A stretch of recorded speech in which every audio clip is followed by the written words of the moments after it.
আমাদের বাংলাদেশে এমন কোন সরকার আর প্রতিষ্ঠিত হতে দেওয়া হবে না যেই সরকারের কোন সিদ্ধান্ত দিল্লি থেকে হবে। আমাদের দেশের সিদ্ধান্তই বাংলাদেশের মাটি থেকেই হবে। 1000 বছরের, 700 বছরের, 3000 বছরের সভ্যতার যদি ধ্বংস হয়, তাহলে নতুন করে পৃথিবীতে আর কোন মতবাদ দিয়ে সভ্যতা বিনির্মাণ করা যাবে না। বরং সভ্যতা বিনির্মাণের জন্য আজ নতুন করে স্লোগান উঠেছে, the foundation of all civilization, one earth is religion, one earth is religion, one earth is religion. ইসলাম ছাড়া পৃথিবীতে ভবিষ্যতের কোন সভ্যতা নেতৃত্ব দিতে পারবে না। সব দেখে শেষ ইসলামের বাংলাদেশ। বিগত 17 বছরে তাদের ইজ্জত এবং আব্রু নিয়ে যারা টালবাহানা করেছেন, ছিনিমিনি খেলেছেন, আজ কান খুলে শুনে রাখুন, আমাদের জীবন বাজিয়ে রাখবো। আমাদের মা বোনদের ইজ্জত নিয়ে ভবিষ্যতে আর কাউকে টালবাহানা করতে দেওয়া হবে না। কারণ আমাদেরকে জিজ্ঞেস করা হয়, ইসলামী রাষ্ট্রে আমাদের মা এবং বোনদের ইজ্জত, তাদের সম্মানের মাপকাঠি কি? আমরা সম্মান এবং মাপকাঠি বলি আমাদের মায়ের জাতি, তারা সম্মান এবং মর্যাদার উচ্চ মানে তারা থাকবেন। আলহামদুলিল্লাহ, প্রিয় নবী মুহাম্মদ রাসূলুল্লাহ নাই, রাসূল করিম সাল্লাম কৃপণ বলেছেন তাকে যে বাস ভাড়া দিতে পারে না। রাসূল করিম সাল্লাল্লাহু আলাইহি ওয়াসাল্লাম কৃপণ বলেছেন তাকে যে খেয়ে বিল দিতে পারে না। পৃথিবীর সেরা কৃপণ হচ্ছে সে যে রাসূল করিম সাল্লাল্লাহু আলাইহি ওয়াসাল্লামের নাম উচ্চারণ হয় কিন্তু হৃদয়ের সব শক্তি দিয়ে তার নাম উচ্চারণ করে দুরূদ পেশ করে না। একবার জোরে সোরে বলুন, রাসূল করিম।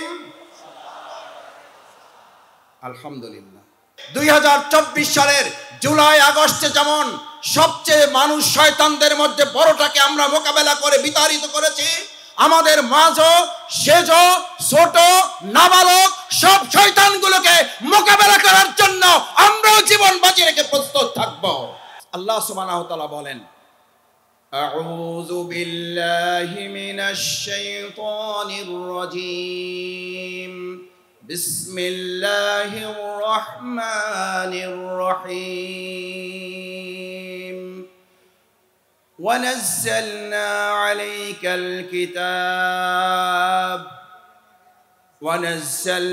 عليك الكتاب تبيانا لكل شيء وهدى ورحمة وبشرى للمؤمنين। سبحان الله।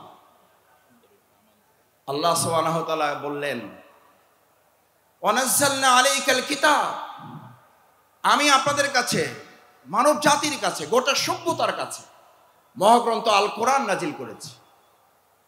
এই কিতাব দিয়েছি। এই কিতাবের মাধ্যমে আমি শুধুমাত্র তোমাদেরকে নামাজ পড়ার বিধান দেই নাই।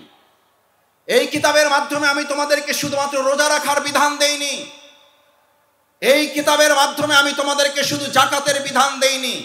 তিবিয়ানান লিকুল্লি শাইইন, সমস্ত কিছু ছোট ছোট বিষয়গুলো আমি বর্ণনা করে একটা একটা করে পরিষ্কার করে তোমাদের সাথে তুলে ধরেছি, যাতে সংস্কারের তোমরা যতই আলোচনা করো, মূল সংস্কার কোরআনের বাইরে না ভিতরে। সংস্কার কোরআনের বাইরে না ভিতরে। সংস্কারের মূল সংস্কারক, পৃথিবীর সেরা সংস্কারক, পৃথিবীর সেরা মহাসংস্কারক আইনস্টাইন, নিউটন, রবীন্দ্রনাথ ঠাকুর, হরশ্চন্দ্র প্রসাদ, তার নাম বলেন একবার জোরে সোরে সবাই। প্রিয় নবী মুহাম্মদুর রাসূলুল্লাহ সাল্লাল্লাহু আলাইহি সাল্লাম কিভাবে সংস্কার করেছেন? আগে রাষ্ট্র সংস্কার নাকি আগে ব্যক্তি সংস্কার? আগে রাষ্ট্র না ব্যক্তি? রাসূল করিম সাল্লাল্লাহু আলাইহি সাল্লাম আগে কি সোনার মদিনা করেছেন না সোনার মানুষ করেছেন? আল্লাহ রসুল করিম সাল্লাল্লাহু আলাইহি ওয়াসাল্লাম সোনার মানুষ বানিয়েছেন। আমরা আগে থেকে উপরটা দিক থেকে শুরু করতে চাই। আমরা আগে সোনার বাংলাদেশ চাই, আমরা সোনার বাংলা তৈরি করতে চাই, অথচ সোনার মানুষের কোনো খবর নাই। আমরা শুনতে পাই আমাদের স্লোগান তোলা হয়েছিল 7.5 কোটি মানুষের কম্বল, আমার কম্বলটা আমি পাইলাম না। তখন তারা ছিল কম্বল চোর, আর এখন তারা ডিজিটাল যুগে এসে তারা হয়েছে বাংলাদেশের সকল ব্যাংকগুলো ব্যাংকের চোর তারা পরিণত হয়েছে। সম্মানিত ভাই এবং বন্ধুগণ, আল্লাহ তাআলা এই কোরআন নাজিল করে, কিতাব নাজিল করে আমাদেরকে জানালেন তোমাদের জন্য 4টা সুসংবাদ দিচ্ছি। কয়টা? হুদা, এটা রোডম্যাপ দিয়ে দিলাম, সংস্কারের কর্মপন্থা তোমাদেরকে দিয়ে দিলাম। এমন হেদায়েত যে হেদায়েতের মাধ্যমে হযরত ওমর ফারুক রাদিয়াল্লাহু তাআলা আনহুর মতো সেই সময়ের ইসলাম গ্রহণের আগের সবচেয়ে খারাপ মানুষটা এই মহাগ্রন্থ আল কোরআনের মাধ্যমে সবচেয়ে সুন্দর সোনার মানুষে পরিণত হয়েছে। সেই মহাগ্রন্থ আল কোরআন আমাদের মাঝে আছে না নাই? তাহলে আমরা আমাদের আজকের বাংলাদেশে যদি সোনার বাংলা করতে চাই, তাহলে আমরাও আমাদের এই কোরআনের আলোকে এই লোকগুলোকে সোনার মানুষে পরিণত করা যাবে, নাকি আমাদের মত দিয়ে মানুষের তৈরি করা তন্ত্র মন্ত্র দিয়ে তাদেরকে পরিবর্তন করা যাবে? যদি সোনার বাংলা করতে হয় তাহলে আল কোরআন দিয়ে করা যাবে, নাকি মানুষের তৈরি করা মতবাদ দিয়ে করা যাবে? যদি কোরআন দিয়ে করা যায় তাহলে সেই কোরআনের বাণী আজকে শুধু শুনবো না, সেই কোরআনের বাণী আমরা সংসদে পাঠাবার ব্যবস্থা করব ইনশাআল্লাহ।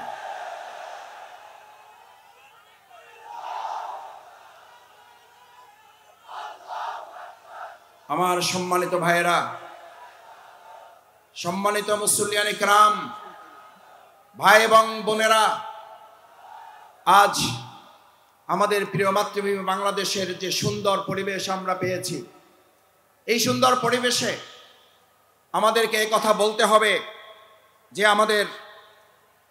আমরা যারা এখন এই জগৎ এবং সময় পার করছি, সেখানে আমরা লক্ষ্য করছি আমাদের প্রিয় মাতৃভূমি বাংলাদেশ যারা হেদায়েতের সুন্দর রাস্তা পেয়েছে, তাদের প্রথম কথা হচ্ছে লা তাখশা ইল্লাল্লাহ, আমরা এক আল্লাহ ছাড়া আর কাউকে ভয় করি না।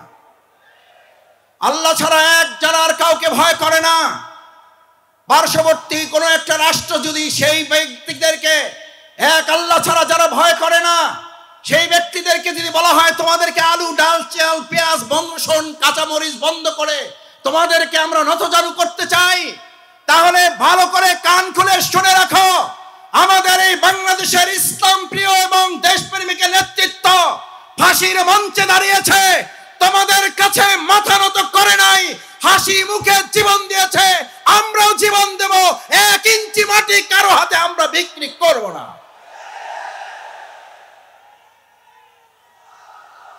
আমার তরুণেরা, আমার যুবকেরা এখানে আছে, আমার তরুণেরা, আমার যুবকেরা 2024 সালের জুলাই আগস্টে স্লোগান তুলেছিল,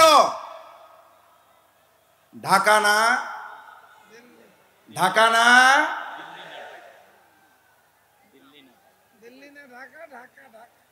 কোনটা হবে? দিল্লি না ঢাকা? দিল্লি না ঢাকা? আমাদের বাংলাদেশে এমন কোন সরকার আর প্রতিষ্ঠিত হতে দেওয়া হবে না যেই সরকারের কোন সিদ্ধান্ত দিল্লি থেকে হবে। আমাদের দেশের সিদ্ধান্ত বাংলাদেশের মাটি থেকেই হবে। আমার সম্মানিত ভাই এবং বন্ধুগণ, সেজন্য আজ আমাদের এই কলিজার টুকরা সন্তানের আর একটা স্লোগান তুলেছিল, আমাদের ছাত্র তরুণ যুবকেরা আর একটা সুন্দর স্লোগান তুলেছিল, উই ওয়ান্ট জাস্টিস। ঐতিহাসিক ইবনে খালদুন নাম শুনেছেন? সবাই জানেন ঐতিহাসিক ইবনে খালদুনের কথা। সেই ঐতিহাসিক ইবনে খালদুন সকল সভ্যতাগুলোকে পর্যালোচনা করে, মিশরীয় সভ্যতার মেয়াদকাল ছিল 3000 বছর। ভালো করে খেয়াল করার জন্য বলছি, যারা ডানে আছেন, যারা বামে আছেন, বসুন, বসে পড়ুন, এটা কোরআনের ময়দান। 3000 বছরের সভ্যতা ছিল মিশরের, রোমানদের ছিল 1000 বছরের সভ্যতা, সিন্ধুদের ছিল 700 বছরের সভ্যতা। সকল সভ্যতাগুলো একে একে ধ্বংস হয়ে যাওয়ার পর ঐতিহাসিক ইবনে খালদুন বলেন, আমি এই সবগুলো সভ্যতার কাছে গিয়ে প্রশ্ন করেছিলাম, হে মিশরীয় সভ্যতা তুমি ধ্বংস হলে কেন? হে রোমান সভ্যতা তুমি ধ্বংস হলে কেন? হে সিন্ধু সভ্যতা তুমি ধ্বংস হলে কেন? হে বেবিলনীয় সভ্যতা তুমি ধ্বংস হলে কেন? ঐতিহাসিক ইবনে খালদুন বলেন, এই প্রত্যেকটি সভ্যতা ধ্বংসের পিছনে দুটি উত্তর আমি পেয়েছি ধ্বংসস্তূপের কাছ থেকে। কয়টি উত্তর? কয়টি উত্তর? দুইটি উত্তর পেয়েছিল এই ধ্বংসস্তূপের কাছ থেকে। প্রথম জবাব ছিল ইনজাস্টিস। ঐতিহাসিক ইবনে খালদুন বলেন, এন্ড দ্য নেক্সট অ্যান্সার, তারপরের জবাবটা ছিল ইনজাস্টিস, অর্থাৎ ইনজাস্টিস এন্ড ইনজাস্টিস, অন্যায় বিচার এবং অন্যায় বিচারের মাধ্যমে 1000 বছরের, 700 বছরের, 3000 বছরের সভ্যতার যদি ধ্বংস হয়, তাহলে নতুন করে পৃথিবীতে আর কোনো মতবাদ দিয়ে সভ্যতা বিনির্মাণ করা যাবে না। বরং সভ্যতা বিনির্মাণের জন্য আজ নতুন করে স্লোগান উঠেছে, the foundation of all civilization, one earth is religion, one earth is religion, one earth is religion. ইসলাম ছাড়া পৃথিবীতে ভবিষ্যতের কোন সভ্যতা নেতৃত্ব দিতে পারবে না। সব দেখে শেষ ইসলামের বাংলাদেশ। এই কথা আমাদের নয়, এই কথা শুধু পীর সাহেবদের নয়, এই কথা শুধু ইমামদের নয়, এই কথা শুধু রাজনীতিবিদদের নয়, এই কথা শুধু আলেম ওলামাদের নয়, এই কথা শুধু পটুয়াখালীবাসীর নয়, এই কথা বিশ্ব মানবতার মুহাম্মদুর রাসূলুল্লাহ। এরকম হাত জাগিয়েছেন রাসূল করিম সাল্লাল্লাহু আলাইহি ওয়াসাল্লাম, আনা সাহাতু কাতাইন, এই যে আমার দুটো আঙ্গুল দেখতে পাচ্ছ, আল্লাহ রাসূল করিম সাল্লাল্লাহু আলাইহি ওয়াসাল্লাম বললেন, দুটো আঙ্গুল দেখো ভালো করে, আনা সাহাতু কাতাইন, এটা আমি, এটা কিয়ামত, আমি এবং কিয়ামত, আমি এসেছি, কিয়ামত শুরু হয়েছে। এই জামানায় এই সভ্যতার সামনে ইসলাম ছাড়া আর এমন কোন আদর্শ নাই যে আদর্শ দিয়ে মানুষের মুক্তি পাওয়া সম্ভব। সুতরাং আজ এরকম একটি প্যান্ডেল নয়, দুটি প্যান্ডেল নয়, 3টি, 4টি, 5টি, 7টি নয়, 9টি প্যান্ডেলে ভর্তি হওয়া ভাই এবং বন্ধুগণ, আমার বোনেরা, আজ আমাদের এখান থেকে সিদ্ধান্ত নিতে হবে এই ভেঙে যাওয়া পৃথিবী গড়ে তোলার জন্য। আল্লাহ সুবহানাহু ওয়া তাআলা প্রিয় নবী মুহাম্মদুর রাসূলুল্লাহ সাল্লাল্লাহু আলাইহি ওয়াসাল্লামকে দিয়ে যে ঘোষণা দিয়েছেন, এক ইসলামী সভ্যতা ছাড়া ভবিষ্যৎ আর কোন সভ্যতা মানুষকে মুক্তি দিতে পারবে না। যদি তাই না পারে, তাহলে আমাদের জন্য আল্লাহ তাআলার পরের ঘোষণা হচ্ছে, ইবিয়ানান লিকুল্লি শাইইন ওয়া হুদান ওয়া রাহমা ওয়া বুশরা লিল মুমিনিন। আল্লাহ রাব্বুল আলামিন কি বললেন? হুদা, তোমাদের রোডম্যাপ দিয়ে দাও হলো, এবার তোমাদের জন্য রাহমা, তোমাদের জন্য আল্লাহর দয়া, তোমাদের জন্য আল্লাহর করুণা, তোমাদের জন্য আল্লাহর অনুগ্রহ। আমাদেরকে কোন দেশ কি দেবে আমরা সেই দিকে তাকাতে চাই না, আমাদেরকে কোন নেতা কি দেবে সেই দিকে তাকাতে চাই না।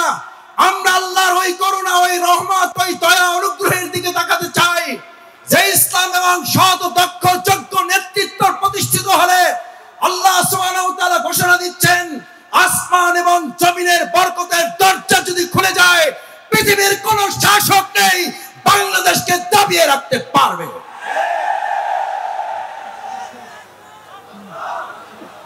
আমরা সেই রহমতের দরজা খুলতে চাই। সেই রহমতের দরজা শফিকুল ইসলাম মাসুদের হাতে নেই, সেই রহমতের দরজা ডাক্তার শফিকুর রহমানের হাতে নেই, সেই রহমতের দরজা বাংলাদেশের কোন রাজনৈতিক নেতার হাতে নেই। একবার হৃদয় উজাড় করে আর একবার জমিন কাঁপিয়ে সেই আল্লাহর নাম উচ্চারণ করে মুসলিমরা, কে? তিনি কে? তিনি কে?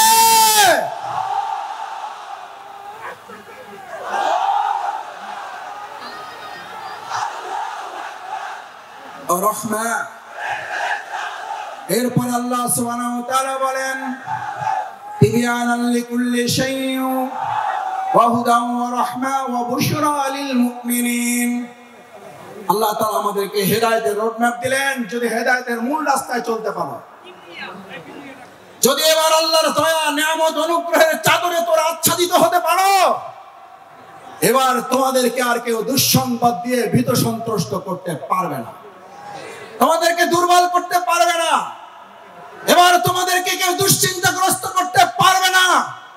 এবার আমি আল্লাহ তোমাদেরকে জানিয়ে দিচ্ছি, এই মহাগ্রন্থ আল কোরআন খুঁটে খুঁটে যদি তোমরা অনুকরণ করতে পারো, এর আলোকে যদি রান্নাঘর থেকে শুরু করে সংসদ ভবন পর্যন্ত শুধুমাত্র জাতীয় মসজিদ বাইতুল মুকাররম আল্লাহর বিধানের আলোকে চলবে না, বাইতুল মুকাররমের পাশাপাশি গণভবন, বঙ্গভবন, সংসদ ভবন যখন পরিচালিত হবে, আল্লাহ বলেন গোটা দুনিয়ার কোন প্রান্ত থেকে তোমাদের সুসংবাদ দরকার হবে না।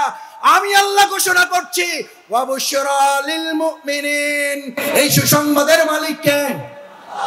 এই সুসংবাদের মালিক কে?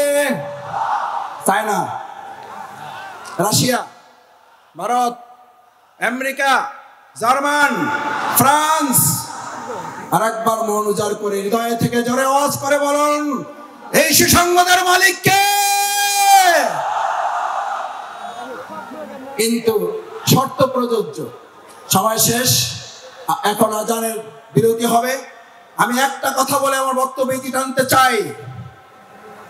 এই যে এত ভালো ভালো খবর দিলাম, মোবাইল কোম্পানিগুলো বড় বড় লেখা থাকে বিজ্ঞাপন, এই অফার সেই অফার, শেষে ছোট করে লেখা থাকে শর্ত শর্ত প্রযোজ্য। আল্লাহ তাআলা শর্ত প্রযোজ্য করে দিলেন, লিল মুমিনিন, এর জন্য তোমাদের মুমিন হতে হবে।